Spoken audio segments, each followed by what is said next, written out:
एक महत्त्वाची बातमी, राज ठाकरेंच्या भेटीनंतर मंत्री दादा भुसे फडणवीसांच्या भेटीला गेल्याची माहिती आहे। राज ठाकरेंना भेटण्यासाठी आज दादा भुसे गेले होते।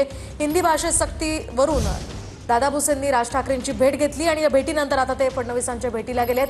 आपण पाहिलं आताच थोड्या वेळापूर्वी राज ठाकरेंनी सुद्धा पत्रकार परिषदेत या संदर्भातली माहिती दिली आहे। शिक्षण मंत्र्यांची म्हणजेच दादा भुसेंची जी भूमिका आहे ती अमान्य असल्याचं राज ठाकरे यावेळी म्हणाले होते। सध्या मंत्री दादा भुसे हे मुख्यमंत्री आणि उपमुख्यमंत्र्यांच्या भेटीला गेल्याची माहिती समोर येते आहे। या भेटीनंतर समोर काय येतं, काय नेमकी भूमिका सरकारकडून स्पष्ट होते ते पाहणं अतिशय महत्त्वाचं असणार आहे।